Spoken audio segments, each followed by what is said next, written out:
যখন বিদেশ হবে মাঝে মধ্যে ছেলেকে একটু বুকের সাথে আগলায় রাখে, এই বিদেশ চলে যাবে তো একটু কাছে থাকো কয়েকদিন। আমি যখন মাদ্রাসায় পড়ালেখা করতাম তখন যখন বাড়ি থেকে আসতাম, মা ওই কয়েকদিন বলতো, বাবা তুমি আমার সামনে একটু থাকো, তোমাকে একটু দেখিয়ে কয়েকটা দিন।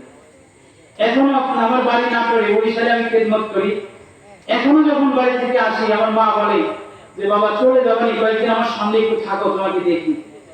তো আল্লাহ রাসূল সাল্লাল্লাহু আলাইহি সাল্লাম মুআয ইবনে জাবালকে খুব মহব্বত করতেন। মুআয ইবনে জাবালকে সেই মহব্বতের টাকা যায় আল্লাহ রাসূল বারবার মুআয ইবনে জাবালকে ইয়ামানের গভর্নর হিসেবে পাঠাবেন। ওই কয়েকটা দিন খুব মুআয ইবনে জাবালকে কাছে রাখেন।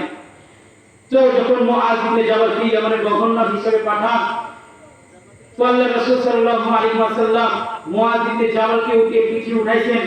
আর সরদারে কায়নাত হাবিবে কিবরিয়া মুহাম্মদ আরবি সাল্লাল্লাহু আলাইহি ওয়াসাল্লাম উঠে ধরে ধরে মুআয ইবনে জাবালকে টেনে টেনে নিয়ে যাচ্ছে সেই ইয়ামানের দিকে।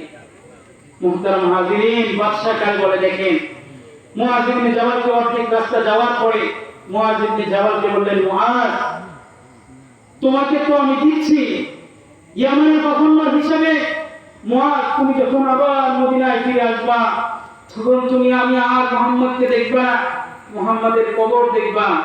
মুহতারাম হাজিরিন, সাহাবায়ে কিরাম আল্লাহর রাসূলকে এমন মহব্বত করতেন, এই কথা শোনার সাথে সাথে মুআয ইবনে জাবাল উঠে পিঠ থেকে গড়ায় পড়ছেন।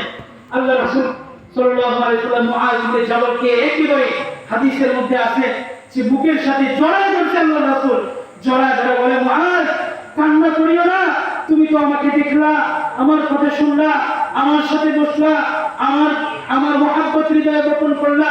ও মুআয, মদিনা থেকে মক্কা থেকে ইয়ামানের দূরত্ব বেশি দূরে না, তবে শুনে রাখো তুমি তো আমার সুহবত পাইলা, আমার সব কিছু হাসিল করলা, কিন্তু কিয়ামত